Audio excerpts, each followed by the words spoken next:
Fraternal saludo, este es Justicia para Todos.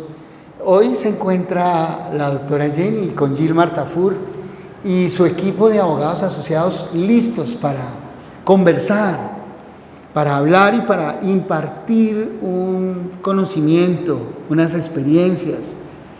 Porque mi pueblo perece por falta de conocimiento. Y la ignorancia de la ley no sirve de excusa. Bueno, le cuento pues que el programa de hoy tiene una motivación. Hay mucha gente preguntando por temas de permisos de salida del país, por temas de privación de la patria potestad, por temas de guarda, custodia y cuidado personal. Y entonces vimos la necesidad con nuestra psicóloga, neuropsicóloga y forense de hablarles de este tema tan importante. Pues doctor Gilmar, uno lo estábamos extrañando, andaba por allá con nuevos conocimientos, con nuevas situaciones, entonces él me dice que otra vez no, usted fue el que no había estado hace 2 programas, entonces bienvenido. Bueno, y ese tema gracias. que escogiste me encanta hoy porque el programa de hoy, apreciados televidentes, se llama ¿qué diferencia hay entre la custodia y la patria potestad? Y vamos a hacer unos ejercicios. Y unos ejemplos. Y ahí, hablando de custodia y hablando de patria potestad, vamos a hablar de algo que es trascendente, los derechos de los niños superiores, el derecho superior del niño, cómo se debe proteger, cómo se debe enfocar, cómo los jueces deben enfocarlo, cuál es la doctrina que deben asumir los jueces para dirimir asuntos donde estén involucrados los intereses superiores del menor, del infante, de los niños. Sin más preámbulos, vamos a conversar de ese tema tan interesante. Me encanta ese tema y yo quiero arrancar, aunque no soy abogada, pero pues en el ejercicio de mi profesión tengo que tener herramientas legales también para explicar las rutas a nuestros pacientes y a nuestros televidentes. Entonces yo quiero hacer la aclaración de la diferencia que hay entre custodia y patria potestad y ya después el doctor Gilmar les va a rectificar la parte más legal. Entonces, el que tiene la custodia, doctor y apreciados televidentes, es la persona que tiene el niño, que se encarga de los cuidados diarios, que se encarga del direccionamiento, de las normas, de las pautas, de que el niño esté bien, de ponerle límites. Pero la patria potestad es algo que tienen los 2 padres, automáticamente se convierten en padres y que solo la Constitución puede decir usted perdió esa patria potestad. No es que el padre o la madre digan, ay no, ya no quiero ser más papá, ya no quiero ser más mamá, no, ya me desobligo. No, eso no es un así. Juez de la República. Un juez es el que determina. Es un juez de la República si le suspende o si lo priva de la patria potestad. Entonces, háganos más explícita esa parte, mi doctor. Bueno, estimados amigos, resulta que hablar de patria potestad es hablar de ese derecho que tienen los niños, las niñas y los adolescentes a que sus padres de consumo se interesen en la administración de sus vidas y de sus bienes. Un padre que tenga la custodia y el cuidado personal del menor no tiene la facultad de decidir por sí solo sobre asuntos muy trascendentes de la vida del menor, como por ejemplo una cirugía. El padre debe consultar, el padre que tiene el cuidado personal debe consultar con el otro padre que no lo tiene. Y deben ponerse de acuerdo. Y sacarlo del país. Para sacar un hijo del país, ambos padres deben ponerse de acuerdo y el padre que va a quedarse, el que lo va a sacar, tiene que pedir un permiso de salida del país. Y ese permiso de salida del país se lo da el padre que no anda con el menor. Entonces, el padre que se queda debe permitirle a su hijo mediante un escrito de permiso de salida del país que éste pueda salir del país. Ahí tengo un ejemplo buenísimo que ocurrió la semana pasada con mi paciente, que yo sé que ella de pronto está viendo. Mire este caso tan tremendo, mi doc, porque esta persona es una paciente maravillosa, es una mujer que empoderada, trabajadora, se sustenta económicamente y sustenta también a su hijo, ¿no? A su pequeña hija, perdón. Y ella hace más de 3 años larguitos. Y el padre, no sabe, pregunto, ¿el padre responde por el hijo? el No. padre no responde por el hijo. Ajá. Y hace 3 años larguitos que ya no saben nada de ese caballero. Entonces, con la cantidad de salidas de personas de acá de Colombia por la situación del país y todo lo que ya todos sabemos, ella decide que se va para España y hace más de 1 año compra los tiquetes de ella, de su pequeña niña, todo bien. Entonces, cuando va a la última sesión, le digo yo, ¿tú tienes el permiso firmado por el padre? No, pero es que ese señor no tiene nada que ver con nosotros, doctora, porque hace tanto tiempo. Yo le dije, póngale cuidado a eso, trate de localizar a ese caballero, no porque me daña el viaje. Se fue al aeropuerto el día, en la fecha estipulada. Cuando llegó allá, ¿cómo les parece que no pudo viajar? No podría viajar. En caso de que hubiera viajado, pretermitiendo las normas legales de inmigración, los funcionarios habían incurrido en una falta disciplinaria grave. Igualmente recuerde que la caída de la ministra Irene Vélez del poder fue básicamente por eso. Por eso. Porque tráfico de influencias. Intrigó y traficó para conseguir un permiso de salida del país sin los requisitos legales. Entonces, una de las facultades que emergen, que salen de ese ejercicio de la patria potestad, es que de consumo ambos padres deben permitir la salida del país de sus hijos. El caso que tú me cuentas es muy interesante para que la gente lo digiera. Si se da esa situación, quiero decirles que si uno de los padres no cumple con los deberes, padre o madre, y se sustrae injustamente a la obligación alimentaria, abandonando materialmente al menor, o si lo abandona emocionalmente por largo tiempo,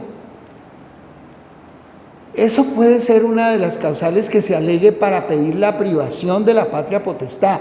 Pero en el caso particular y concreto, esa dama no tenía necesidad de pedir la privación, sino con base en los elementos de hecho, que los elementos de hecho los daba la situación del menor, que era inasistido alimentariamente por su padre, abandonado emocionalmente por él. Con esos elementos, ella hubiera podido solicitar ante un juez de la República o ante el defensor de menores que le otorgara el permiso de salida del país. Sin necesidad de la firma del padre. Sin la necesidad de la firma del padre. De allí que ustedes deben consultar. ¿Por qué mi pueblo perece? Por falta de conocimiento. Y entonces tu paciente perdió ese día el viaje.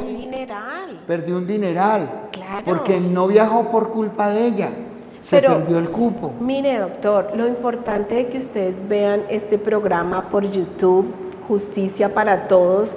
Búsquennos en YouTube y ahí están los nombres de cada programa que hemos hecho, muy ilustrativo, porque usted puede mirar y decir, este tema me interesa, aunque no me está pasando, quiero saberlo.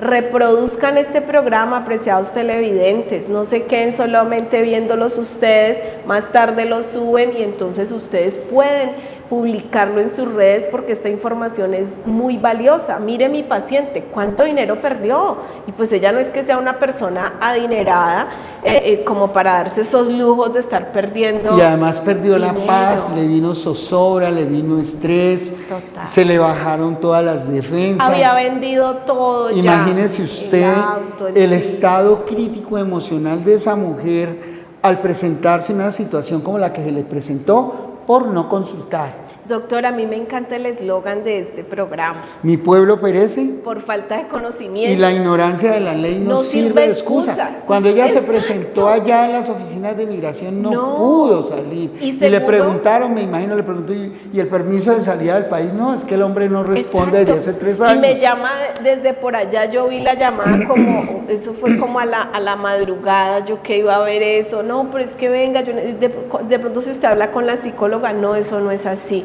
O sea, yo siento mucho de verdad todo esto que pasó, pero eso no son las rutas. Hay que conocer las rutas legales, porque si no vamos a cometer muchísimos errores en la vida. Y la negligencia, la falta de organización y la falta de conocimiento nos hace caer en situaciones como estas.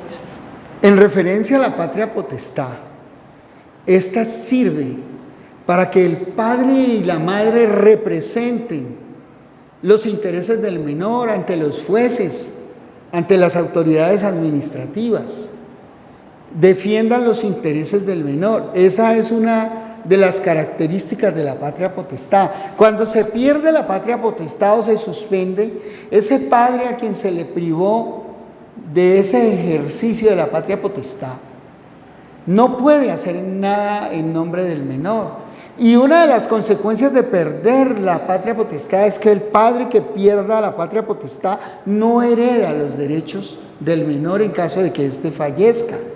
Y también hay otra parte que quiero clarificar ahí, porque nosotros vemos tantos casos, doctor Gilmar, que tenemos que hablar de todo, no en esa sola fase. Yo conozco pacientes, hombres, que me han ido a buscar, apreciados televidentes, y me dicen, yo quiero ocuparme de mi hijo, de mi hija, y la mamá no me deja, o sea, se perdió del mapa, yo sé dónde está mi ex suegra, o sea, la abuela o el abuelo del niño o de la niña, y no me dan acceso, y entonces quieren desaparecer porque tienen un rencor y una falta de perdón por ese hombre, están perjudicando a su hijo, están haciendo que él emocionalmente tenga falencias luego en la edad adulta por la ausencia de ese padre, y que pueda tener suspendida la patria potestad. Y hablemos entonces de derecho constitucional y derecho convencional.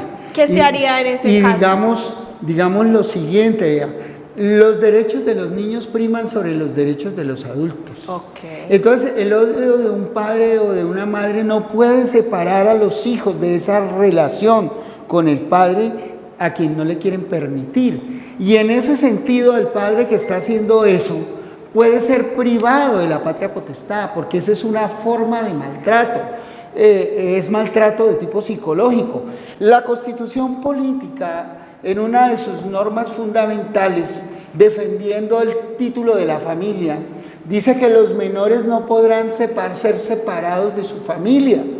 Cuando un padre o una madre, mediante argucias, mediante engaños, mediante estratagemas, tratan de separar a sus hijos de los padres, de los progenitores, ejerciendo alienación parental, ocultándolos, escondiéndolos, evadiéndolos, tratando de sacarlos del país o fugándose con ellos del país. Ese padre puede ser privado de la patria potestad, el padre que tal conducta cometiere. Ese padre podría estar incurso en una conducta de carácter delictivo. Ese padre es un violador de los derechos fundamentales del menor. Regularmente la gente habla, es que yo tengo derecho. No, el derecho lo tiene el menor. Y lo que se privilegia y lo que se protege en la Convención Internacional de los Derechos del Niño, que Colombia suscribió, y que se traduce precisamente en el Código de la Infancia y la Adolescencia, es que los derechos de los niños priman sobre los derechos de los adultos. Y que por lo tanto, ese padre o esa madre que de manera injusta, impropia, desvía el rol que debe ejercer como padre, y lo desvía cuando, en vez de ejercer el rol protector de esos derechos psicológicos del menor, los destruye. ¿Y cómo los destruye? Pues dañando la relación parental, con y ahí el es otro donde padre. me gusta hablar de la parte psicológica, que es tan oportuno en esta fase, doctor Gilmar, porque mire, una persona llena de resentimiento porque en su relación de pareja ese caballero o esa dama no se portó como ella o él quería o fue infiel, yo qué sé, y yo sé que eso de una u otra forma afecta al niño, pero hombre, hay que trabajar el perdón. Cuando nosotros no trabajamos el perdón, estamos focalizando todo nuestro enojo y toda esa disfuncionalidad que no hemos resuelto sobre nuestros hijos. ¿Por qué, apreciados televidentes y doctor Gilmar? Porque mire lo que pasa. Este niño no se va a quedar niño o niña toda la vida. Cuando llegue a la adolescencia, con la falencia de uno de sus dos progenitores, porque puede ser la madre o puede ser el padre, O pueden ser los dos. o pueden ser los dos, me encanta ese ejemplo, porque ahí ya hubo alienación parental y entonces el mismo niño o niña rechaza a su madre o a su padre. Entonces, si se quedó con la madre, empieza a decir: yo no quiero ver ese señor le hizo mucho daño a mi mamá porque ella ya la condicionó y le hizo esa estratagema y esa manipulación. Además, en la manipulación, el padre o la madre empiezan a victimizarse Ok. y a crear un estilo amalgamado de culpa en el menor y de traición en caso de que empiece a pensar de una manera diferente o a reflexionar o a querer a ese otro padre o a anhelarlo. Siente que está traicionando a ese padre que se hace víctima. Hay un tráfico ahí, una situación muy fuerte de esa afectación en el niño porque todavía no es un adulto, pero miren esto, esa niña o ese adolescente, esa menor, es casi como si le hicieran un lavado de cerebro y ella se siente como la persona engañada. Yo sé que cuando un padre o madre hay traición en la pareja, no podemos invisibilizar la afectación que hay sobre un niño, pero si una madre es madura o un padre es maduro psicológicamente, va a dejar a su hijo a salvo y no va a ponerse a hablar mal de ese papá, no lo involucre, sino que le dice: mira, hijo o hija, los problemas que yo tuve con tu madre, sí, no estuvo bien lo que pasó, pero tú tienes que estar al margen porque los dos te amamos de formas muy importantes y yo no voy a decirte que dejes de hablarle a ella porque nuestra relación no funcionó, o no le voy a decir yo a mi hija deje de hablarle a su papá porque no funcionó nuestra relación, porque a futuro esa hija va a tener esa afectación y no va a tener relaciones sanas, sino de apegos emocionales poco sanos, que le dicen hoy en día tóxicos, con sus parejas. Entonces no hagamos eso.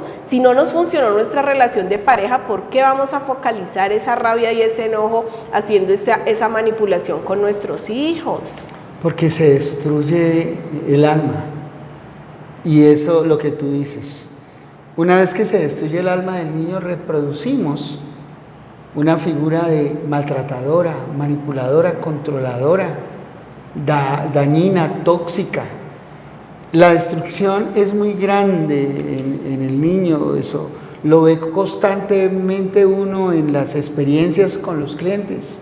Se cuenta como violencia intrafamiliar, ¿sabía? Sí, claro. Se cuenta. Es una forma de violencia intrafamiliar. Entonces hay que tener el conocimiento para no permitir que ese tipo de vulneraciones lleguen a nuestra casa, lleguen a nuestra vida. Ahora, cuando ya una pareja interrumpe su ciclo de amor porque se les agotó el amor y que no era amor, como la canción, que era se pasión, nos rompió el amor de tanto usarlo. Y mentiras que nunca lo usaron, porque el verdadero amor es una construcción que se hace con una decisión clara, con una decisión profunda de acompañar al otro en el camino de la vida. Doctor, yo quiero que usted me le dé un consejo acá a nuestros apreciados televidentes. Dígame usted, vamos a hacer una actividad cortica. Hágale. Psicológica. Pregúntese. Pensemos, vas a ser mi conejillo hoy. Bueno, hágale. Está listo. Hágale. Piensa Yo te conozco como profesional y como ser humano y sé que tienes unas facultades y unos dones que Dios te ha dado especiales, y también conozco algunas debilidades de las cuales no vamos a hablar aquí, acá al aire. Pero te quiero hacer esa pregunta: si pudieras regresar 20 años atrás, antes de formar una familia, ¿qué hubieras hecho antes, Doc? Bueno, resulta que todas las decisiones que toma el ser humano en la juventud a veces están llenas de inmadurez, porque faltan herramientas para tomar decisiones correctas. Sí. Entonces, digamos que 20 años atrás, 30 años atrás, podremos hablar de 30 años atrás. Sí. 30 años atrás, con las herramientas que tengo hoy, no hubiera cometido los mismos errores que todos cometemos cuando iniciamos una relación. ¿Qué aconsejarías? Entonces, como no necesariamente yo tengo que pasar por el sufrimiento y el dolor para tomar decisiones correctas, entonces le aconsejo a la gente que acuda a los mayores. Los mayores son una gran fuente de experiencia y de riqueza. En la multitud de consejos está la sabiduría, que recurran a sus mayores que los quieren. Es que mire, es que las mamás se dan cuenta si el tipo sirve o no sirve con solo verlo, cuando le ven ese hueco grandotote en el oído. Cuando La mamá le hacen dice, el escaneo. le hacen el escaneo, o las mamás se dan cuenta si una mujer ¿es buena o no? va a ser una mujer que va a ser buena compañera para su hijo. Yo si lo va conozco a tu hacer señora madre. si lo va a hacer sufrir. Yo exactamente. Conozco, y tiene un ojo clínico. Saludamos a esa dama por si ves, es una dama, pero tiene un ojo, uff.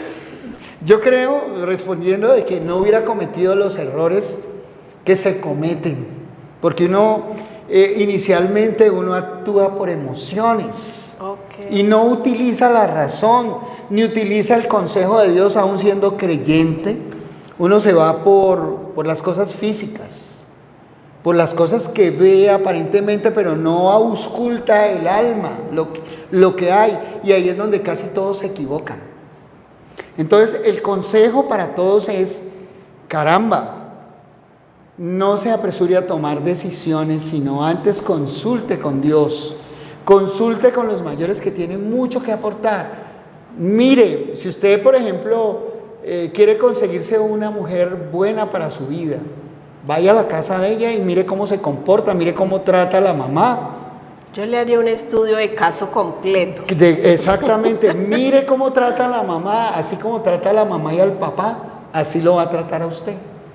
Entonces, le diría, estudie muy bien el personaje, hombre o mujer, que vaya a elegir para su vida. Mire si la persona tiene actitud, si la persona tiene carácter, si la persona es emprendedora, si la persona tiene sueños, porque los que no sueñan están muertos en vida. Si tiene tolerancia a la frustración para volver a arrancar si las cosas no salen inicialmente. Exacto, qué tan resiliente es. ¿Qué tan compasivo es? Por ejemplo, si usted va a la casa de su novio y este hombre está pateando el perro, pues la va a patear a usted. Eso es lo que usted tiene que mirar. Si grita a la mamá, la va a gritar a usted. O si la mamá lo grita a él. Si la mamá lo grita a él, pues él también va a gritar. Eso se reproduce, son modelos que se reproducen. Entonces usted tiene que ser muy sabio y muy sabia para pedir dirección. Hay gente que en este tiempo, para escoger pareja, se está sometiendo a apoyo psicológico y va al apoyo legal para hacer las capitulaciones que correspondan. Total. Ya sea que no se vaya a casar, sino que vaya a hacer una unión marital de hecho. Puede hacer un contrato de escritura pública para excluir bienes que se produzcan durante esa convivencia.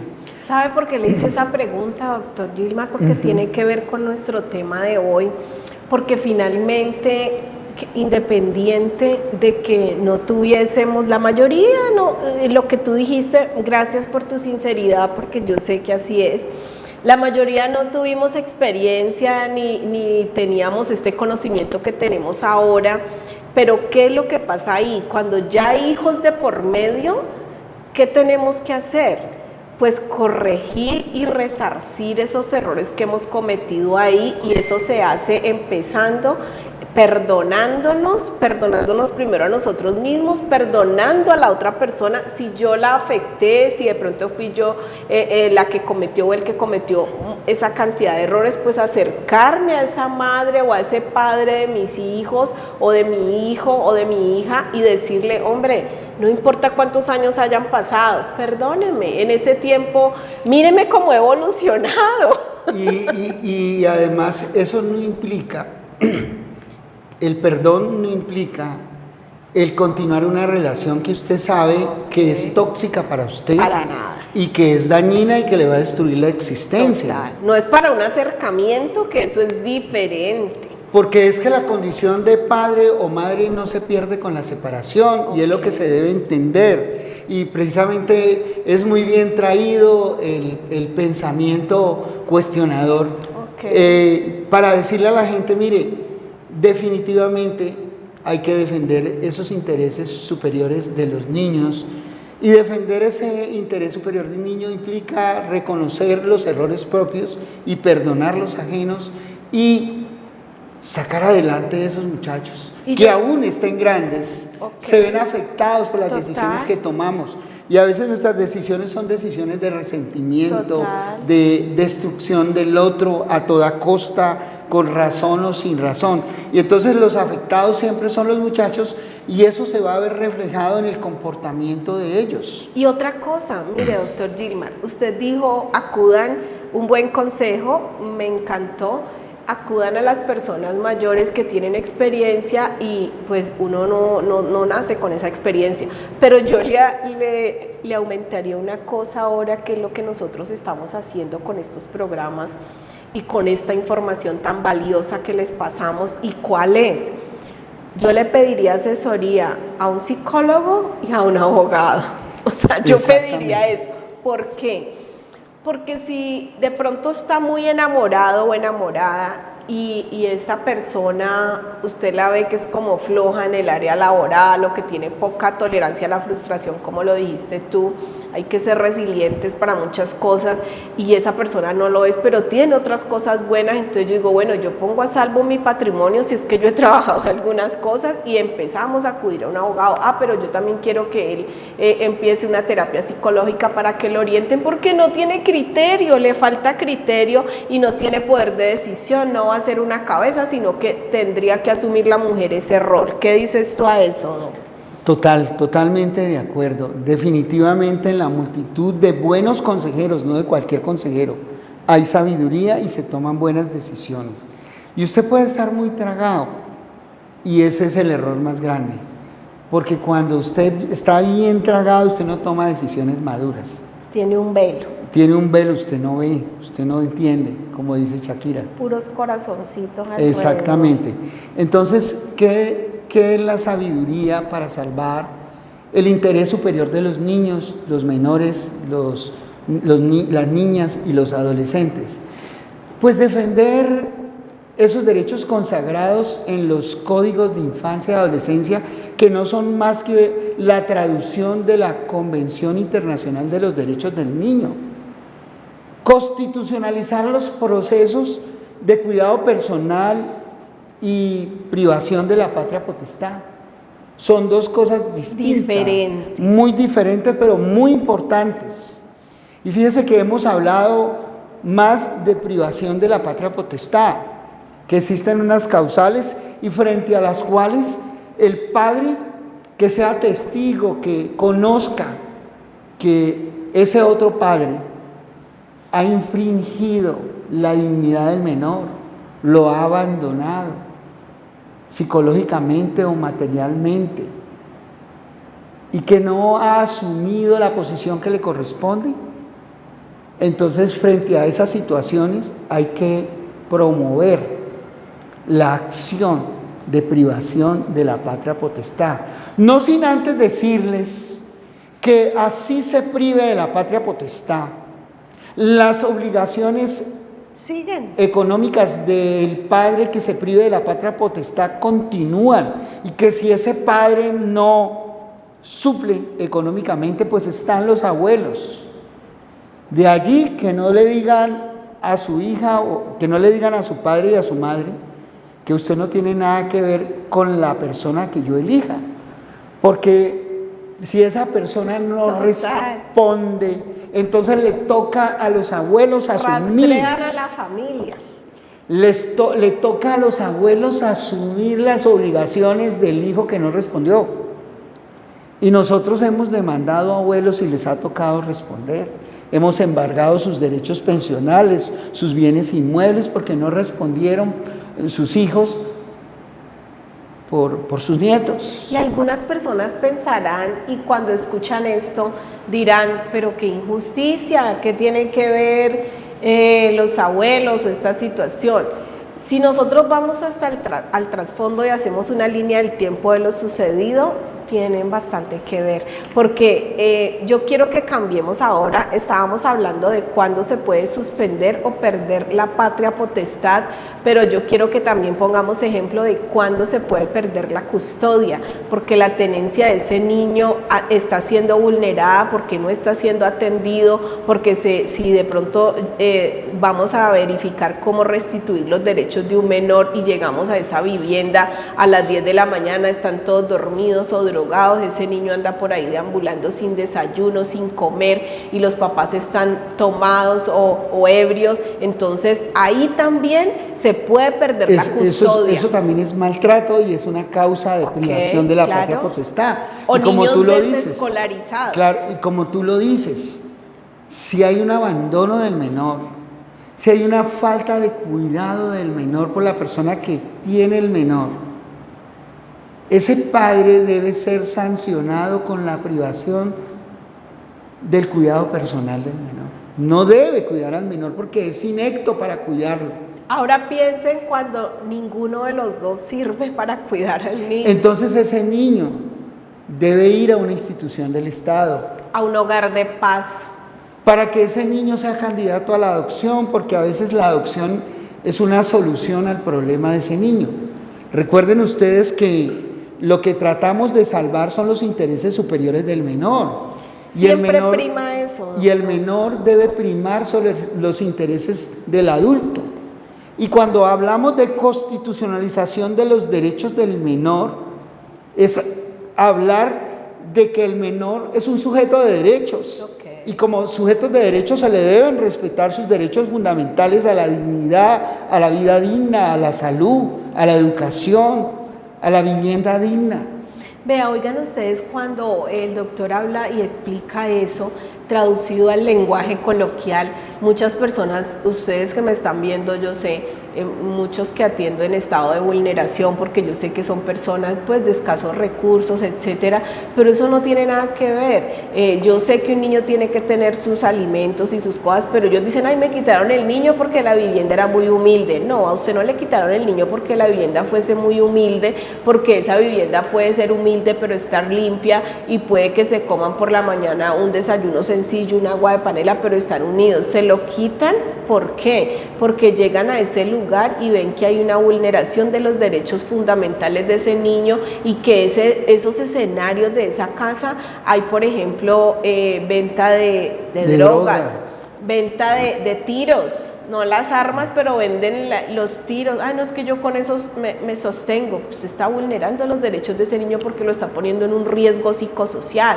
Entonces, no se hagan las víctimas diciendo que es que porque la pobreza, entonces que el Estado se aprovechó, que el ICBF, no fue por eso, es por la vulneración de los derechos de esa criatura que, como lo hemos explicado en este programa, están por encima de cualquier otra situación. Y el maltrato. El maltrato es la causa más frecuente por la cual retiran un niño a una madre y a un padre. Y ojo que la violencia no solo es física, puede ser verbal, psicológica, emocional. Es una cosa horrible cómo, por ejemplo, algunas madres que tienen conflicto con sus maridos se vengan luego de los hijos. Ustedes recuerdan una historia muy triste en Medellín de una madrastra que tiró el niño por la ventana de un edificio, la niña, imagínense ustedes, y eso se da mucho. Y el padre de esos niños debe ser acucioso, o la madre de esos niños que tienen padrastro o madrastra, para poner en conocimiento de las autoridades y actuar y exigirles la actuación para proteger los derechos superiores del menor, a no ser maltratados.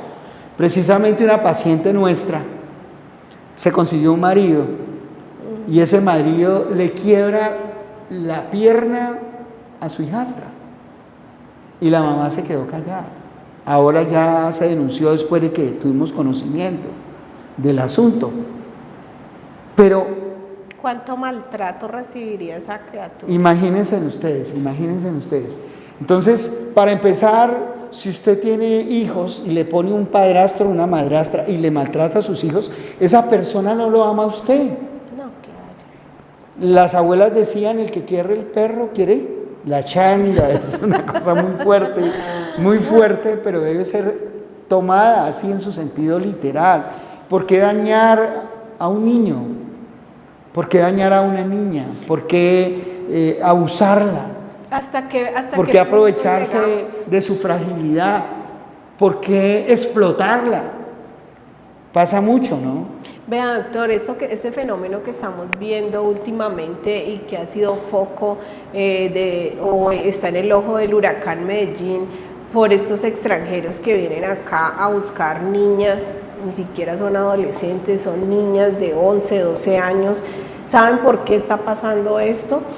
Obviamente que esas personas, pedofilia, pederastría, pero ¿qué pasa con esas niñas? Son niñas que se les han violado los derechos casi que desde el proceso de gestación, porque sus madres son adictas, porque sus madres han ejercido la prostitución o han engendrado esos hijos en estado de calle, y cuando esas niñas crecen las ven como si fueran un objeto para ellas instrumentalizarlas y poder vivir sacarles de esas provecho, niñas. claro. Entonces esas niñas, la gente, yo leo mucho en los comentarios, me gusta ver eso porque es como hacer un análisis funcional de lo psicosocial, de las respuestas de la gente.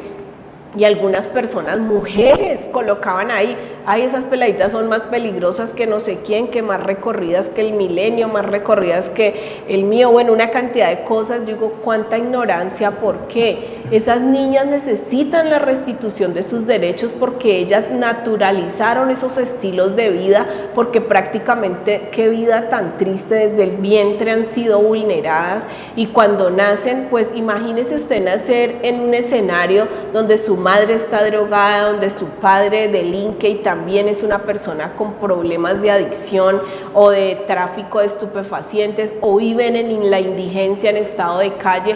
¿Cómo le vamos a exigir a esa niña? Ay, pórtese como una niña dentro de lo normal, ¿no? Esa niña ya naturalizó ese estilo de vida y sus derechos fueron violados desde antes. Yo quisiera que se promoviera desde las alcaldías, desde las gobernaciones, que esas mujeres que ven en la calle, yo las he visto hasta embarazaditas, que por favor tuvieran una asistencia, y para que inmediatamente cuando ese niño o esa niña nazca le restituyan sus derechos inmediatamente. Esa persona no tiene cómo tener ese bebé. No tiene futuro. No, nada. Es un bebé sin futuro, y hay tantas personas queriendo tener hijos. Okay. Y luego estas personas que viven en ese estado de vulneración alquilan sus hijos. Lo vimos en un programa de televisión como unas familias alquilaban sus hijos para pedir limosna. Es una vulneración terrible y se están violando los derechos superiores del niño, y se trata de constitucionalizar y convencionalizar. Es decir, cuando hablo de convencionalidad, hablo de la necesidad de que el derecho internacional de los derechos humanos se aplique en los temas de familia. No en el y papel. Especialmente en los temas de los derechos de los niños y que existe la facultad y la potestad de exigirle a los funcionarios de orden administrativo y jurisdiccional la aplicación de la Convención Americana de Derechos Humanos, es decir, convencionalizar, emparentando la convención con la Constitución Política de Colombia, esos derechos del niño, en concordancia con la Convención de los Derechos del Menor y la Carta Fundamental Americana.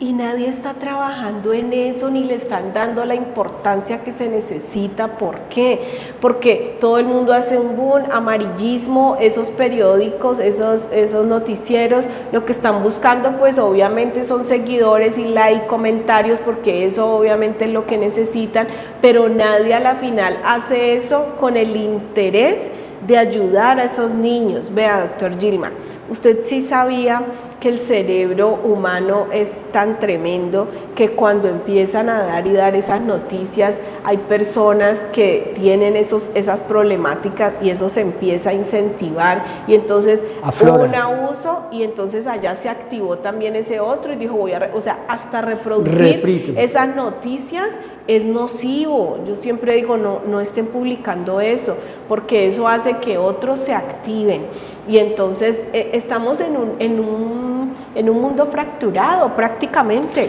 Y volvemos a una de las razones de este espacio, justicia para todos, decirle a la gente, mire, es importante que volvamos los ojos a Dios. Qué importante. Que esta sociedad está embolatada, total, está castrada, está perdida, se ha vuelto dura e indolente porque se ha alejado de su Creador. En estos días escuché parte de no es que vamos aquí pues a adoctrinarlos, pero me parece importante decirlo ya que hiciste esa acotación. Decía un pastor que en la Biblia decía, eso es un aviso apocalíptico, que había dicho en la Biblia, que es inspirada por el Espíritu Santo, que el día que tocaron a estos pequeños será el fin. Y ya lo estamos viendo. Usted mire cómo violan los derechos constitucionales, los derechos fundamentales de estos niños, cómo los instrumentalizan, cómo los abusan y no pasa nada, solo la noticia y todo el mundo ahí, unos dicen cosas, otros dicen barbaridades y todo el mundo dice lo que sea, pero ¿dónde está la restitución la acción de los derechos del Estado para Exacto. restituir los derechos? Y volviendo a la custodia, ¿quién debe tener la custodia? Y usted hizo referencia muy importante de que no es por la pobreza que se le quita el cuidado personal a un niño. Una madre bien pobre económicamente, pero bien digna, bien capaz, bien responsable, con carácter, puede tener a sus hijos así no tenga un peso, porque para eso está el padre. Que el padre responda también económicamente por el niño, porque la madre se va a ocupar del cuidado personal del niño. Entonces no es razón para decir que le quitaron el cuidado personal a ella porque no tenía recursos económicos. El cuidado del niño es eso, cuidarlo, guardarlo, enseñarle, instruirle, encaminarlo, alimentarlo, llevarlo al médico. Cuando están infantes, el control de vacunas.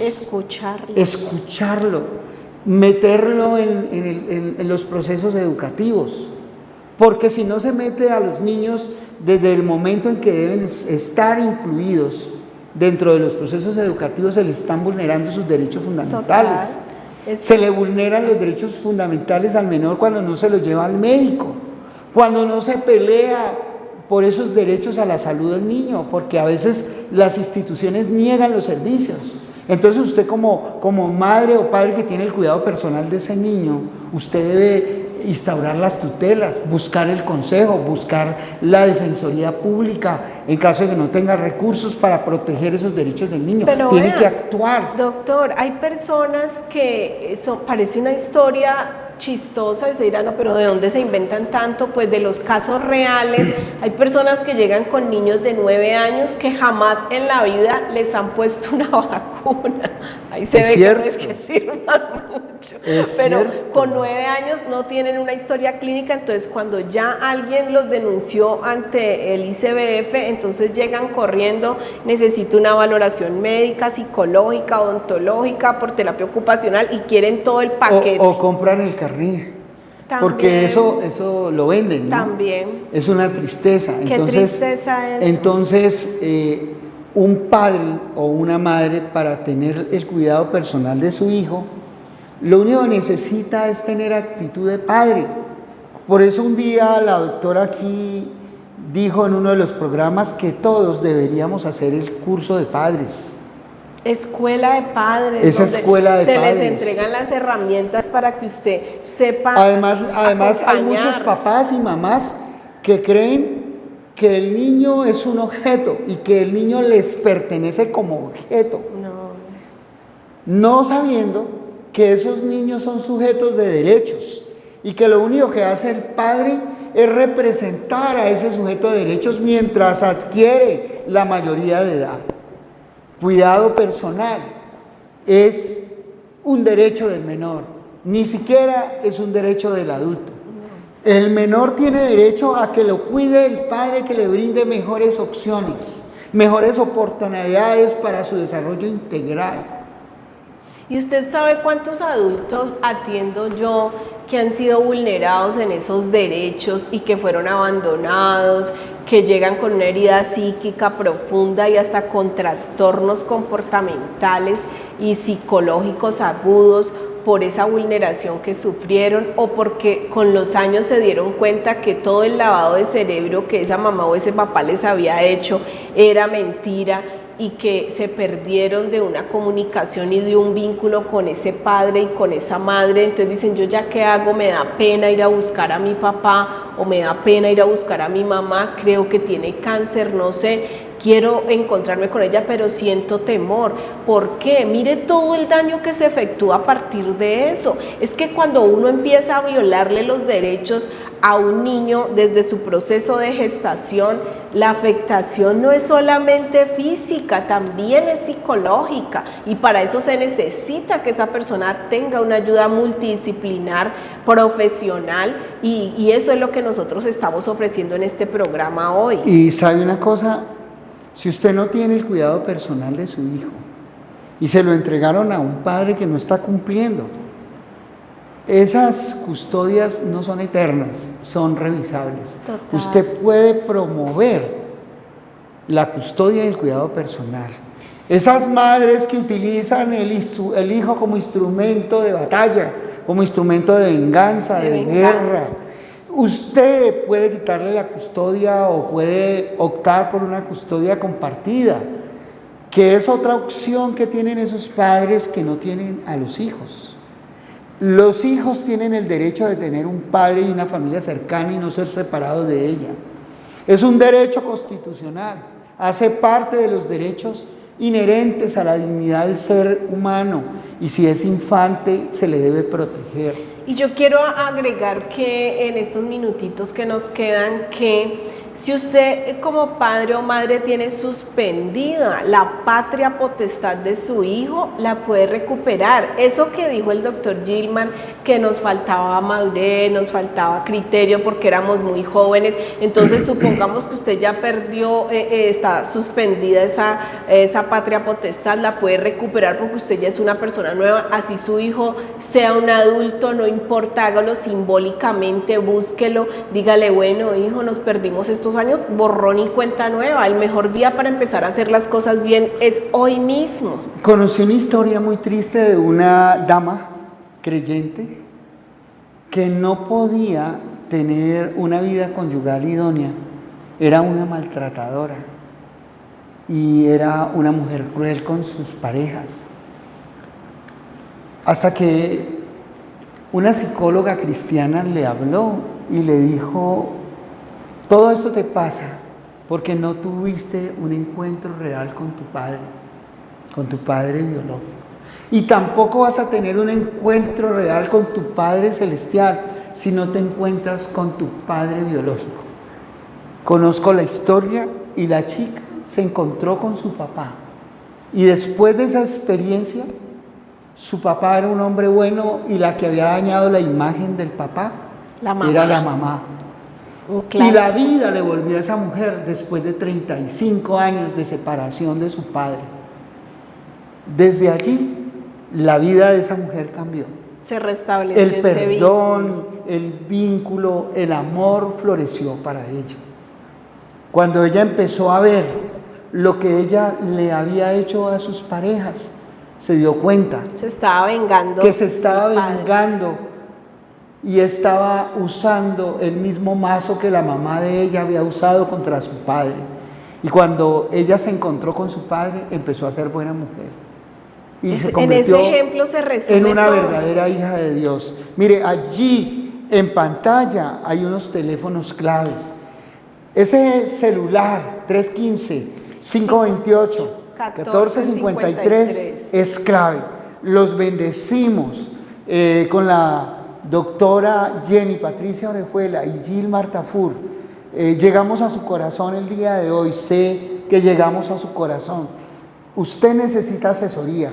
Todos los temas que usted quiera tratar en materia legal, ahí está mi equipo de Justicia para Todos con Gilmar Tafur y sus abogados asociados. Un bufete muy especializado, muy profesional, muy constitucional, muy convencional, de acuerdo con los últimos estándares del derecho para defender sus intereses. Porque mi pueblo perece por falta de conocimiento y la ignorancia de la ley no sirve de excusas. ¿Que existe? Justicia. Justicia para todos. Que Dios los bendiga. Que Dios les bendiga.